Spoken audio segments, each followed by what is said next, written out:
Oh, Begitu. video? Ini video? Video. Oke. Apa kabar? Baik. Hai, assalamualaikum. Waalaikumsalam. Pada malam ini saya bersama Profesor Dustin, atau saya sering akrabnya Akang Dustin. Beliau adalah teman, sahabat, saudara, keluarga yang saya kenal sudah sangat lama, dan kita sudah sangat dekat, berawal dari tahun 2014 waktu di Manado. Nanti mungkin beliau bisa cerita. Nah, pada malam ini beliau sedang berada di Banten, mengunjungi Banten yang kesekian kalinya. Salah satu agendanya adalah menghadiri acara pernikahan Ian dan Ian Robiansyah Ian Robiansyah di Pandeglang. di Pandeglang. Ian itu siapanya Akang. Siapa dia? Di hati Akang. Di hati Akang siapanya? Oh, seperti hadiri adik. Oh. Orang lama, betul? Betul.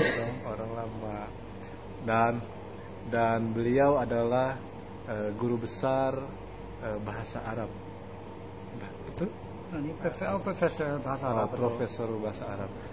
Dan nanti kita akan bertanya beberapa hal yang mungkin harus sahabat-sahabat ketahui tentang beliau. Bisa perkenalkan diri, Abang? Oh, betul. Saya lahir 50 hari sebelum proklamasi kemerdekaan di Indonesia. Oh, 45. Betul, 45. Dan waktu Indonesia merayakan 70 tahun, saya juga merayakan 70 tahun dari umur saya. Dan saya lahir di negara bagian California, tapi dibesarkan di negara bagian New Jersey dekat New York. Waktu saya berumur 18 tahun, saya mendaftar diri di sebuah liberal arts college. Itu seperti universitas, bukan universitas tapi bukan college namanya, kecil, 1.500 orang yang belajar. Dia ada banyak fakultas, tapi satu fakultas dengan IPA, IPS dan humaniora sastra, dan saya dapat S1 di bidang sastra Spanyol. Lalu saya waktu saya sebelum pada semester ke-6 saya sempat belajar di Spanyol selama 4 bulan, 1 semester. Itu program diselenggarakan oleh Experiment International Living, bekerjasama dengan universitas saya, dan saya belajar tentang peradaban Islam di Spanyol. Peradaban Islam. Dan saya sempat tinggal di selatan Spanyol di sebuah kota yang bernama Granada, yang bertahan sebagai daerah dipimpin oleh Islam hampir 7 abad, dari tahun 711 Masehi sampai dengan 1452. Dan ada istana yang sangat terkenal namanya Istana Alhambra. Masih ada, dan sesuatu yang bangunan yang sangat luar biasa, juga tidak terlalu jauh dari Cordoba, di mana itu menjadi ibu kota khilafah Al-Andalus pada abad ke-10 dan 11 Masehi. Dan saya masuk ke perguruan tinggi di Universitas California San Diego tahun 67, dan belajar sana 4 tahun. Lalu berjalan ke Mesir, di mana saya tinggal 2 tahun, mempelajari bahasa Arab dan logat Mesir juga.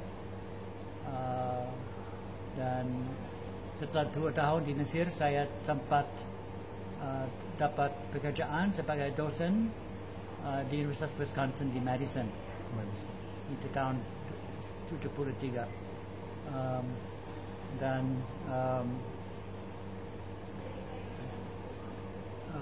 saya sebagai dosen. Oke, saya berhenti sebentar, saya panggilan. Oke. Oke, baik. Jadi kan tadi Prof dari awal belajar sampai berkeliling kemana-mana. Nah, pertanyaan saya adalah bagaimana pertama kali bisa datang ke Indonesia dan sudah berapa lama belajar sampai lancar bahasa Indonesia? Oh, tidak terlalu lancar, tapi saya berusaha. Kurang mempelajari tiap hari dapat kata baru seperti mengayomi hari ini. Baik. Kebetulan dari tahun waktu saya mengajar bahasa Arab di Universitas Wisconsin di Madison, ada banyak banyak murid, mahasiswa dari Malaysia, dan kadang-kadang ada jumlah mahasiswa Malaysia lebih daripada yang warga negara Amerika. Banyak. Pada 80-an dapat dengan mahasiswa dari Malaysia. Banyak. Dan saya tahu, dan saya akrab dengan berapa banyak, dan saya terima kasih banyak. Dan kebetulan tahun dan saya punya menjadi dosen bimbing untuk seorang dari Sudan yang pergi ke Malaysia untuk menjadi profesor di Malaysia di sebuah institut perguruan tinggi namanya Institute for Islamic Thought and Civilization yang didirikan oleh Profesor Syed Naqib Al-Attas di Malaysia, filosof, dan saya dipanggil itu yang dosen itu yang saya bimbing untuk disertasinya. Bila mengapa kami tidak memanggil Profesor Dustin untuk datang ke Malaysia untuk mengajar bahasa Arab dengan saya.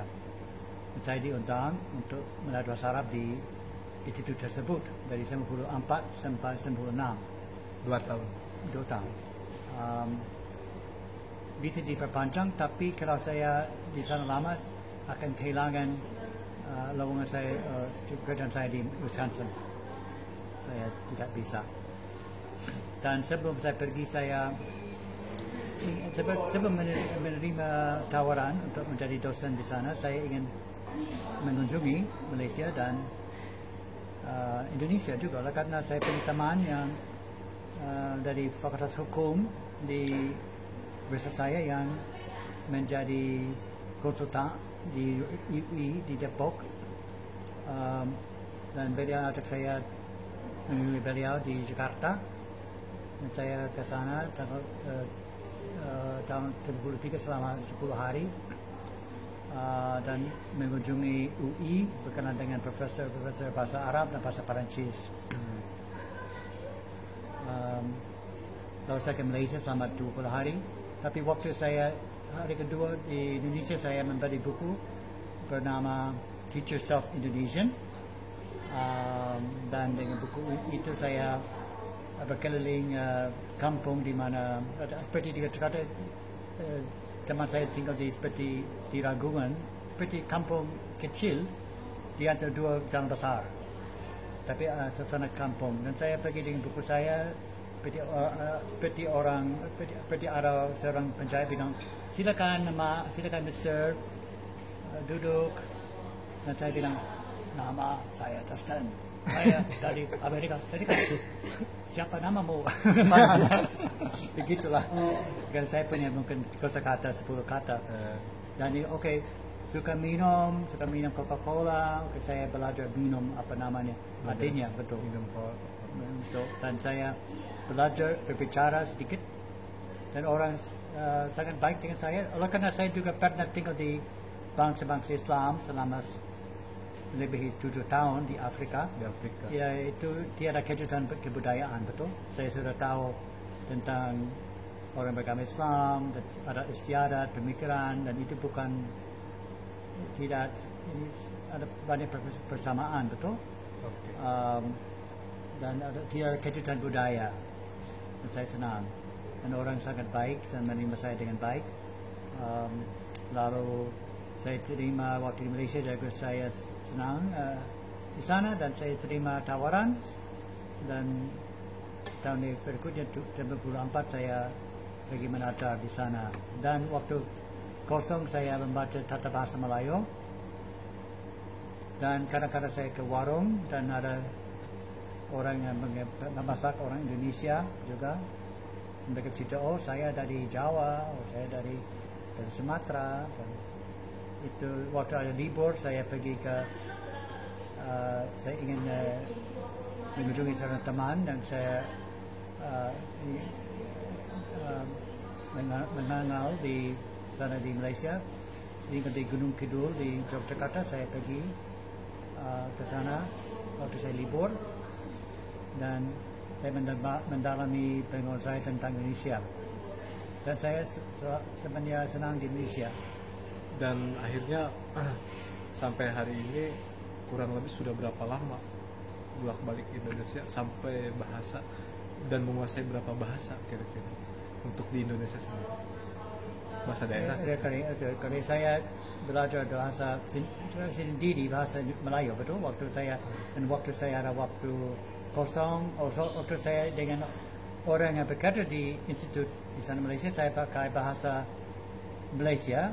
Jadi walau mereka tertawa oleh karena sebutan saya, pelafon saya sangat buruk. Because saya lihat tulisan saya melihat, bukan melihat. Melihat. Saya tidak tahu itu me atau ne, betul? Tidak tahu, betul. Tapi belum tahu. Tapi mereka tertawa, dan saya belajar. Oh, mengapa kalian bertawa? Tapi harus begitu. Kalau orang ingin belajar sesuatu harus berani, betul, dan harus berani buat kesalahan. Dan kalau kita tertawa, tidak apa-apa. Dan itu saya sendiri, dan ada seorang dosen yang almarhum Ashraf, beliau ahli tata bahasa, dan beliau materi tentang tata bahasa Melayu selama 10 minggu, dan bentuk pasif contohnya yang sangat sulit untuk orang asing, betul. Dan waktu saya kembali Amerika Serikat tahun 1996, saya untung di Indonesia saya ada program bahasa Indonesia, dan dan saya mendaftar saya menghadiri kelas menengah, tingkat menengah, dan 4 semester, dan tingkat lanjut, dan sempat mempelajari sastra sastra Indonesia juga, dan ada juga seorang dosen namanya Nirawan Dewanto yang seorang sastrawan, dan beliau datang bawa materi sepanjang 1 semester. Kami mempelajari sastra pasca modern di Indonesia. Saya beruntung. Lalu saya beruntung juga dapat beasiswa untuk mempelajari bahasa Melayu di Malaysia sepanjang 10 minggu di Malaysia tahun 1998. Lalu 1999 saya diajak menjadi ketua program bahasa itu pusat konsorsium untuk pelajaran bahasa Melayu dan Indonesia tahun 1999, dan saya tahun 1999 saya membawa mahasiswa dari Amerika untuk mempelajari bahasa Melayu di Malaysia. Lalu 2000 sampai 2004 saya urus program dipindahkan ke Indonesia setelah itu kerusuhan berakhir, setelah itu krisis 98, betul. Dan saya juga membawa mahasiswa ke Manado dan berkontrak di antara universitas saya di Amerika dengan kontrak Universitas Samratulangi Terangi untuk program kami. Dan situ ketemu saya. Betul, tapi itu dari tahun 2000 sampai 2004. 2004. 10 tahun beda. Itu saya bertemu dengan adik. Oleh karena saya kembali ke Amerika dan saya juga mendirikan program bahasa Arab untuk kursus pendek selama 8 minggu, di mana orang harus pakai bahasa Arab 24 jam sehari dan belajar secara intensif. Itu program saya didirikan tahun 2004. Tapi pada 2014 saya sempat menjadi peneliti tamu di Stein Manado, dan waktu saya di sana Stein Manado ada dua orang mewakili proyek IAIN Banten datang ke Manado, dan saya berkenalan dengan salah satu adalah Muhammad Hariri, Abdul Muhyidd itu, dan yang kedua itu Rizky Maulana. Lalu mereka berdua ajak saya membawa materi di Serang pada Mei 2014. Saya datang membawa materi tentang metode bahasa Arab, dan itu pertama kali, dan saya senang di sini di Banten karena ada temannya akrab, saya selalu datang. Dan berarti jumlah berapa lama kira-kira dihitung dari awal sampai hari ini, berapa tahun sudah berkontribusi di Indonesia kira-kira? Yang pertama kali mungkin saya bawa materi di IAIN Stein Manado itu waktu saya menjadi ketua program di Manado, itu tahun 2001. Pertama kali saya membawa materi tentang bahasa Arab. Itu sudah hampir 20 tahun, betul? Puluhan tahun. 20 tahun itu. Nah, dengan puluhan tahun balik hasil berganti tahun di Indonesia, saya ingin bertanya, apakah sangat cinta terhadap Indonesia ini? Oh pasti. Jadi tanah air kedua. Jadi tanah air kedua setelah Amerika. Mungkin itu sebenarnya saya warga Amerika dan tidak meninggalkan warga negara Amerika. Betul. Kalau mungkin menjadi dunia dua kewarganegaraan, saya akan buat itu, tapi undang-undang tidak membiarkan itu. Oh iya. Berarti Indonesia ini sudah menjadi seperti tanah kelahiran kedua. Betul. Dan banyak teman akrab, dan bahkan itu tahun 2020 saya tidak injak Amerika Serikat. Saya di sini sepanjang tahun selama kecuali 5 hari waktu ke Malaysia untuk dapat visa baru. Aku ingin bertanya, kira-kira sudah ada berapa bahasa daerah yang sudah setidaknya Prof tahu gitu, istilah-istilah Sunda di Manado, di Jawa, sudah hafal beberapa? Sebenarnya saya tidak berfokus tentang bahasa daerah karena masih mempelajari bahasa Indonesia yang baku, betul. Dan itu masih ada banyak kosakata yang saya kurang mengerti, dan untuk lebih canggih harus meluaskan kosakata, juga harus berbagi tata bahasa dan pelafalan. Itu saya tidak coba, tapi pasti ada berapa banyak kata seperti bahasa Jawa, matur nuwun, sami-sami, monggo dahar, gitu. Monggo dahar. Bahasa Sunda, Sunda akang atau dipanggil akang. Apalagi selain akang bahasa Sunda yang teringat? Oh, sudah lupa. Sudah lupa. Oke, oke. Nah, Prof, aku ingin berbicara tentang tadi, kembali ke yang tadi dibicarakan bahwa Prof sudah terbiasa di Indonesia yang mayoritas adalah Islam, karena sudah pernah punya pengalaman di Afrika.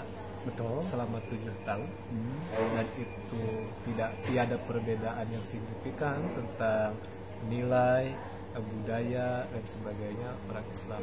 Nah, tapi ada nggak yang membuat beda Afrika dengan kondisi budaya yang demikian, tapi di Indonesia ada hal lain yang bisa Prof jabarkan apa perbedaannya?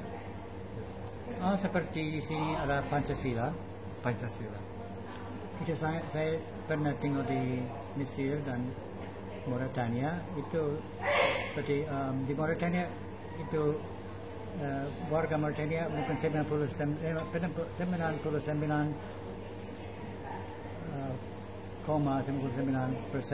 Islam, betul?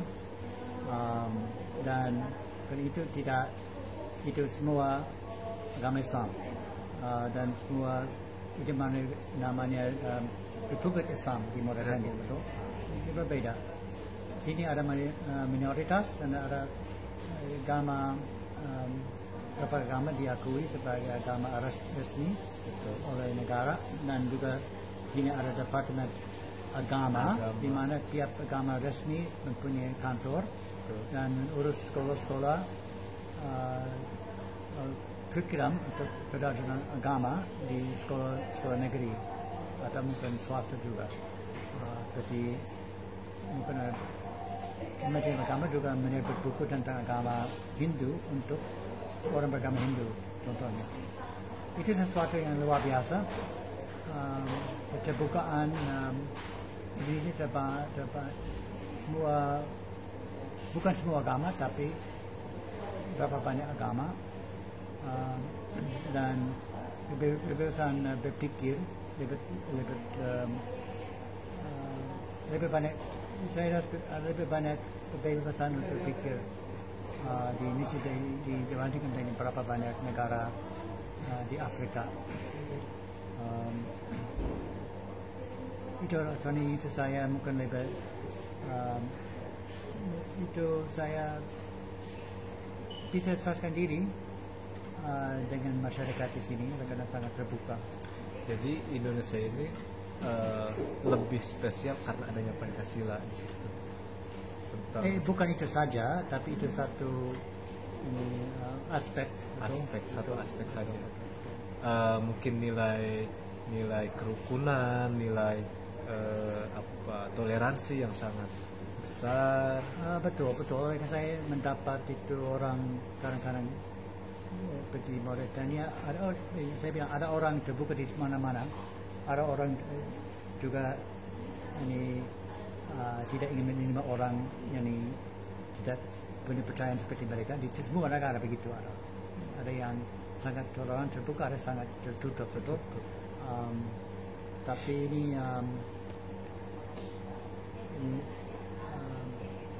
kebanyakan orang Indonesia terbuka dan menerima saya seperti saya, selamat, dan menerima saya seperti saya. Itu yang penting, betul. Saya punya percayaan berbeda, tapi saya diterima sebagai teman, seperti teman-teman dari PMI menerima saya seperti orang punya percayaan berbeda, tapi diterima sebagai teman, betul. Diterima sebagai teman, betul. PMI mau mendirikan di Amerika, apakah abang merestui? Saya tanya itu semua, itu PMI organisasi internasional, betul? Internasional. Sekarang PMI sudah ada di Maroko, di Jerman, di Taiwan. Mungkin ingin mendirikan di Amerika. Apakah abang siap membantu? Mungkin saya tidak jadi mendirikan, tapi saya mendukung. Oh, luar biasa. PMI siap berdiri di Amerika. Betul. Langsung. Oke, pertanyaan terakhir, Prof.